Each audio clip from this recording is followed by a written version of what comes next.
नमस्कार विद्यार्थियों, मैं हूं आपका YouTube शिक्षक अनिल कुमार और स्वागत है आप सभी का एके पाठशाला में। आज मैं पढ़ाऊंगा रचना के आधार पर वाक्य भेद, kinds of sentence according to composition. वाक्य है क्या, हम सभी को पता है। वाक्य मानव मन के भावों और विचारों को व्यक्त करने वाली भाषा की लघुत्तम इकाई है। मानव मन के भावों और विचारों को व्यक्त करने वाली भाषा की लघुत्तम इकाई है, जिसका प्रयोग हम लोग अपने विचारों के आदान प्रदान करने के लिए करते हैं। वाक्यों की रचना मुख्यतः दो अंशों से होती है, एक होती है कर्ता और दूसरी क्रिया। तो कर्ता और क्रिया ये दोनों अंश होते हैं वाक्य में, जिसके द्वारा जो है वाक्य की रचना होती है। इस प्रकार वाक्य के दो अंग हो गए, कर्ता के आधार पर उद्देश्य और क्रिया के आधार पर विधेय। तो वाक्य के दो अंग उद्देश्य और विधेय। उद्देश्य वाक्य का वह भाग है जिसके विषय में वाक्य में कुछ कहा जाता है या विधान किया जाता है, व्यक्त किया जाता है। इसके अंतर्गत कर्ता एवं कर्ता के विस्तारक आते हैं। मुख्य रूप से वाक्य में कर्ता और कर्ता के विस्तारक के विषय में ही कुछ भी कहा जाता है। दूसरा अंश है वह है विधेय। विधेय वह अंश है जिसका विधान उद्देश्य के लिए किया जाता है। विधेय के अंतर्गत जो भी क्रिया और क्रिया से जुड़े हुए क्रिया पदबंध और उसके विस्तारक आते हैं, उसके विस्तार करने वाले जो भी होते हैं वाक्य में शब्द, वो सभी विधेय के अंतर्गत आते हैं। जैसे उदाहरण देख लीजिए, लड़का झूठ बोल रहा है। लड़का झूठ बोल रहा है, इसमें जो उद्देश्य है वो लड़का है क्योंकि कर्ता है। विधेय जो बच गया, झूठ बोल रहा है, विधेय हो गया। आपका लड़का झूठ बोल रहा है, तो इसमें कर्ता का विस्तार कर दिया गया आपका लगा करके, तो आपका लड़का हो गया उद्देश्य और झूठ बोल रहा है विधेय। चोरी करने वाला लड़का अपने घर गया। चोरी करने वाला लड़का अपने घर गया, तो इसमें कर्ता का और विस्तार कर दिया गया कि चोरी करने वाला लड़का। तो ये चोरी करने वाला लड़का जो है वो उद्देश्य होगा और अपने घर गया वो विधेय होगा। चौथा उदाहरण देखते हैं, वह लड़का जो झूठ बोलता है, वह लड़का जो झूठ बोलता है पकड़ा गया। तो इसमें उद्देश्य हो गया वह लड़का जो झूठ बोलता है, यहां तक हो गया उद्देश्य, और पकड़ा गया वो हो गया विधेय। क्योंकि वह लड़का जो झूठ बोलता है उसके बारे में कहा गया, उसके विषय में कहा गया तो उद्देश्य हो गया, और क्या कहा गया तो पकड़ा गया तो विधेय हो गया। तो वाक्य की परिभाषा, उद्देश्य तथा विधेय से बनी भाषा की वह लघुत्तम इकाई जिसके माध्यम से वक्ता अपने भावों और विचारों को संप्रेषित यानी कि व्यक्त करता है, वाक्य कहलाता है। उद्देश्य और विधेय से बनी हुई भाषा की वह लघुत्तम इकाई जिसके माध्यम से वक्ता यानी कि हम लोग अपने भावों और विचारों को व्यक्त करते हैं, तो वही वाक्य कहलाता है। वाक्य के भेदों को इस प्रकार समझा जा सकता है। वाक्य को हम दो प्रकार से बांट सकते हैं, सरल वाक्य और जटिल वाक्य। तो सरल वाक्य, सबसे पहले सरल वाक्य, एक क्रिया पदबंध वाले वाक्य जो भी होते हैं वो सरल वाक्य कहलाते हैं, और एक से अधिक क्रिया पदबंध वाले जितने भी वाक्य होते हैं वो जटिल वाक्य कहलाते हैं। जटिल वाक्य को भी तीन भागों में बांटा जा सकता है। जटिल वाक्य को तीन भागों में बांटा गया है। एक हो गया संयुक्त वाक्य, दूसरा हो गया मिश्र वाक्य, और तीसरा हो गया संयुक्त मिश्र वाक्य। तो संयुक्त वाक्य में सभी जितने भी उपवाक्य होते हैं, एक से अधिक बहुत सारे उपवाक्य इसमें हो सकते हैं संयुक्त वाक्य में, तो सभी उपवाक्य जो है वो स्वतंत्र होते हैं। कहने का तात्पर्य सभी उपवाक्यों को अगर हम अलग अलग करेंगे तो एक स्वतंत्र उपवाक्य का काम करेंगे, स्वतंत्र वाक्य का काम करेंगे। मिश्र वाक्य में एक जो उपवाक्य होता है वो प्रधान होता है, और अन्य जितने भी होते हैं उपवाक्य वो सभी उस पर आश्रित रहते हैं। संयुक्त मिश्र वाक्य में इसमें भी एक प्रधान उपवाक्य होते हैं, एक आश्रित उपवाक्य होते हैं उस पर, और फिर एक जो है स्वतंत्र उपवाक्य उसमें जुड़े हुए रहते हैं, जो संयुक्त उपवाक्य के अंतर्गत रहते हैं। तो इसलिए संयुक्त मिश्र उपवाक्य कहलाते हैं। तो सरल वाक्य सबसे पहले देख लेते हैं। जिन वाक्यों में एक उद्देश्य तथा एक विधेय या एक ही क्रिया पदबंध होता है वे सरल उपवाक्य कहलाते हैं। सरल वाक्य कहलाते हैं जिन वाक्यों में एक ही उद्देश्य रहेगा या एक ही विधेय रहता है या एक ही क्रिया पदबंध होता है, तो वे सरल वाक्य कहलाते हैं। उदाहरण में देख लीजिए, सब लोग घर चले गए, सब लोग घर चले गए, एक ही उद्देश्य सब लोग, और उसके बाद घर चले गए, एक ही विधेय। आपकी गाड़ी कहाँ है, इसमें भी आपकी गाड़ी कहाँ है, आपकी गाड़ी यह हो गया उद्देश्य, कहाँ है विधेय। तुम कल क्यों नहीं आए, आप अपना काम कीजिए, बच्चे घर नहीं पहुंचे, तो ये सभी सरल वाक्य कहलाते हैं, क्योंकि इसमें एक ही उद्देश्य है और क्रिया पदबंध भी एक ही है। संयुक्त वाक्य देख लेते हैं। संयुक्त वाक्यों में सभी उपवाक्य स्वतंत्र उपवाक्य होते हैं, यानी कि एक से अधिक जो भी उपवाक्य होते हैं सब एक दूसरे से जुड़े हुए रहते हैं और सबको अलग करने पर स्वतंत्र वाक्य की तरह काम करने लगते हैं, और प्रत्येक उपवाक्य का स्तर जो है वो समान होता है। इन वाक्यों में जो उपवाक्य आपस में जुड़े होते हैं और के द्वारा, एवं के द्वारा, तथा के द्वारा, या के द्वारा, अथवा, नहीं तो, इसलिए, कौमे हर्षी की मात्रा की, अतः, पर, परंतु, किंतु, लेकिन, वरना, अगर, मगर, या, न आदि समुच्चय बोधक अवयवों के माध्यम से संयुक्त वाक्य के सभी वाक्य उपवाक्य जो है जुड़े हुए रहते हैं। जैसे उदाहरण देखिए, आप चुप रहिए और अपना काम कीजिए, आप चुप रहिए और अपना काम कीजिए। देखिए, और के द्वारा दो उपवाक्य जुड़े हुए हैं। कल छुट्टी है इसलिए फिल्म देखने चलेंगे, इसलिए के द्वारा जुड़े हुए हैं। वह मेरा काम करेगा कि वापस लौटा देगा, वह मेरा काम करेगा कि वापस लौटा देगा, कौमे हर्षी की मात्रा की के द्वारा जुड़ा हुआ है। अगला देख लेते हैं मिश्र वाक्य। जिन जटिल वाक्यों में एक प्रधान उपवाक्य होता है तथा शेष उस पर आश्रित उपवाक्य होते हैं, तो वे जटिल वाक्य मिश्र वाक्य कहलाते हैं। एक प्रधान उपवाक्य रहता है और अन्य जो भी उपवाक्य होते हैं उस पर आश्रित रहते हैं, तो मिश्र वाक्य कहलाते हैं। उसने कहा था कि, कौमे हर्षी की मात्रा की, उसके आने के बाद गिफ्ट खोलना। देखिए, उसने कहा था, यह प्रधान वाक्य है, प्रधान उपवाक्य है और उस पर आश्रित है कि उसने आने के बाद गिफ्ट खोलना। जब बारिश आएगी तब किसान हल चलाएंगे। जब बारिश आएगी, यह प्रधान उपवाक्य, तब किसान हल चलाएंगे, आश्रित उपवाक्य।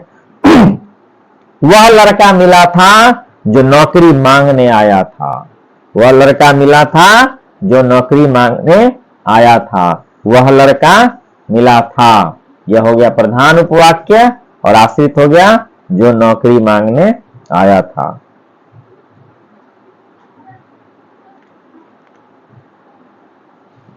मिश्र वाक्य में आने वाले बहुत सारे उपवाक्य होते हैं, इसके बारे में भी परीक्षा में प्रश्न पूछे जाते हैं।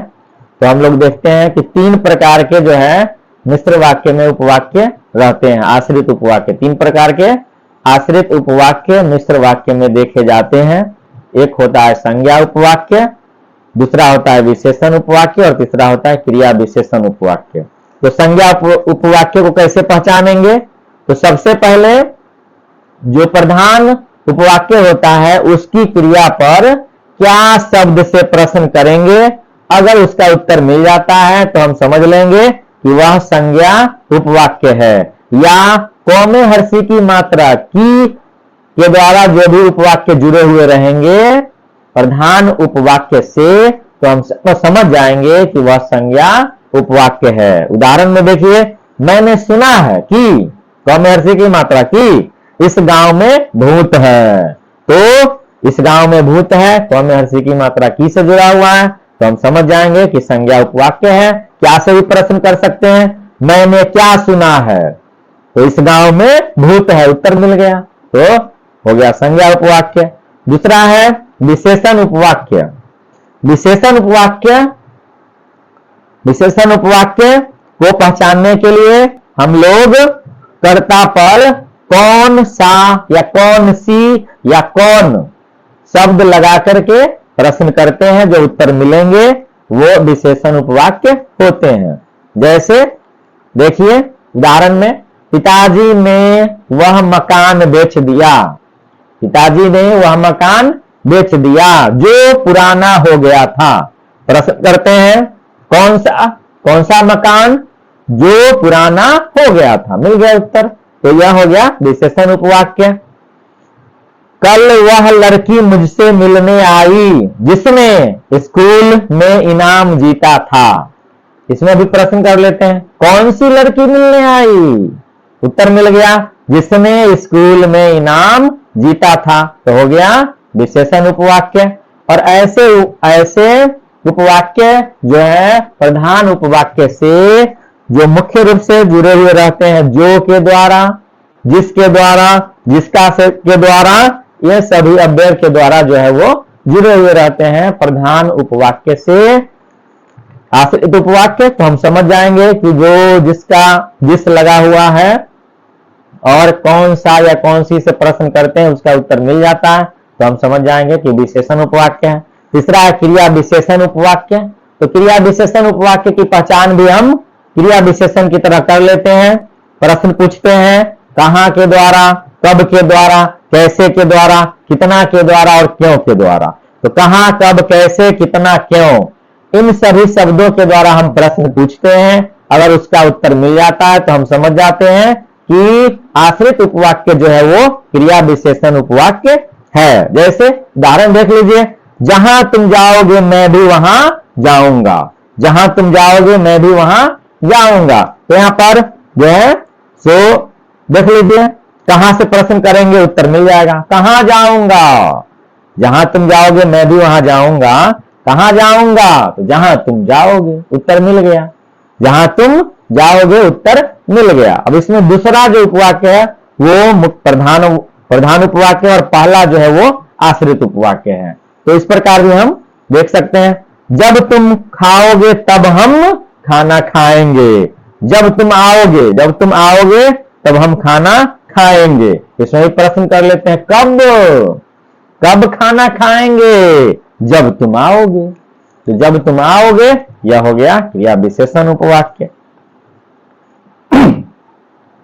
अब देख लेते हैं तीसरा, संयुक्त मिश्र वाक्य।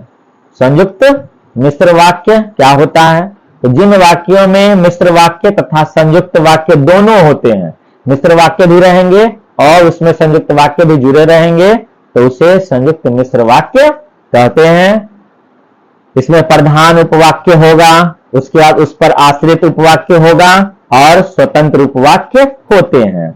उदाहरण देखिए, अध्यापक बोले कि, कौन हर्षी की मात्रा, कल सब छात्रों को 8 बजे तक पहुंचना है और नाटक करना है। अब देख लीजिए, अध्यापक बोले प्रधान उपवाक्य हो गया, कल सब छात्रों को 8 बजे तक पहुंचना है आश्रित उपवाक्य हो गया, और नाटक करना है स्वतंत्र उपवाक्य हो गया। तो इसमें मिश्र और संयुक्त दोनों है, इसलिए संयुक्त मिश्र वाक्य कहलाएंगे। मैं तब एयरपोर्ट पहुंचा जब वहां कोई भी नहीं आया था, मैं तब एयरपोर्ट पहुंचा जब वहां कोई भी नहीं आया था और किसी ने मेरी चेकिंग तक नहीं की। इसमें भी देखिए, मैं तब एयरपोर्ट पहुंचा, यह हो गया प्रधान उपवाक्य, जब वहां कोई भी नहीं आया था यह हो गया आश्रित उपवाक्य, और किसी ने मेरी चेकिंग तक नहीं की यह हो गया स्वतंत्र उपवाक्य, जो संयुक्त उपवाक्य का संयुक्त वाक्य का भाग है। तो ये संयुक्त मिश्र वाक्य कहलाएंगे। अब देखते हैं जो प्रश्न किस प्रकार के पूछे जाते हैं। तो एक तो प्रश्न पूछे जाते हैं कि बताइए कि इसमें आश्रित जो उपवाक्य है वो किस प्रकार का है, संज्ञा उपवाक्य है या विशेषण उपवाक्य है या क्रिया विशेषण उपवाक्य है। तो एक उस प्रकार का प्रश्न पूछेगा। दूसरा पूछता है कि वाक्य रूपांतरण कीजिए, निर्देशानुसार वाक्य रूपांतरण कीजिए, सरल वाक्यों से संयुक्त वाक्यों में बनाना। तो कैसे बनाएंगे? बीमार लड़का घर चला गया, सरल वाक्य है, तो इसको संयुक्त में बनाएंगे। लड़का बीमार था इसलिए वह घर चला गया, संयुक्त वाक्य में इसलिए और एवं तथा किंतु परंतु पहले बता चुके हैं, वो सब लगाया जाता है।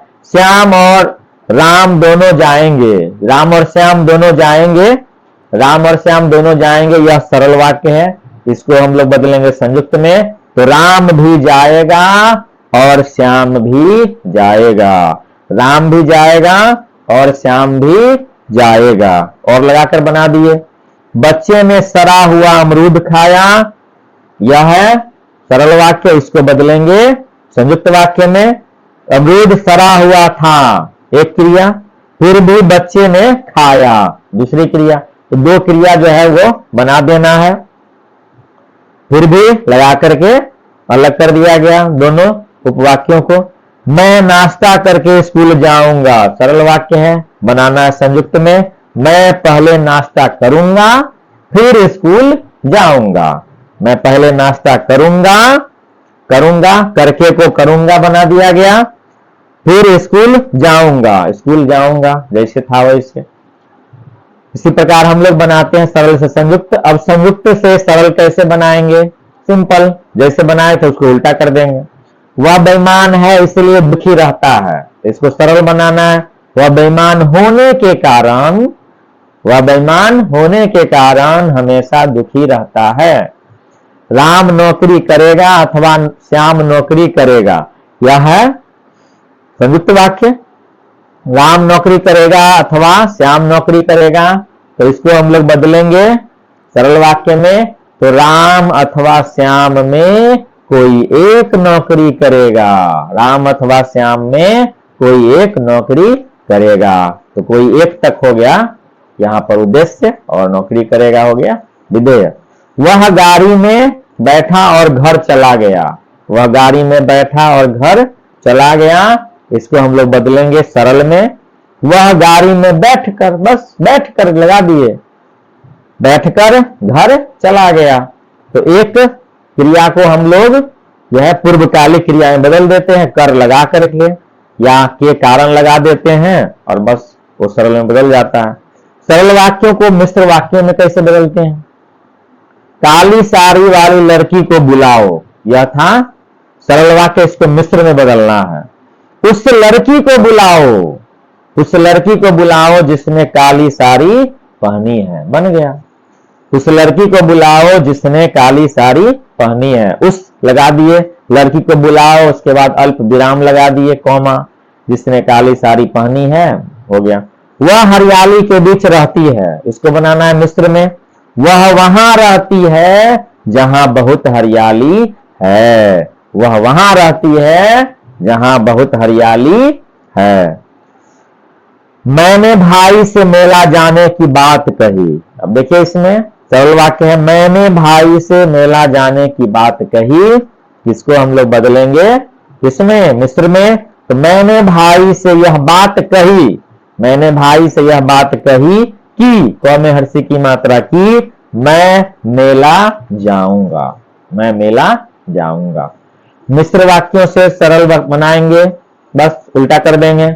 उस लड़की को बुलाओ जिसके बाल घुंघराले हैं, यह मिश्र वाक्य है, तो सरल में बदलेंगे घुंघराले बालों वाली लड़की को बुलाओ, घुंघराले बालों वाली लड़की को बुलाओ, हो गया सरल वाक्यों में।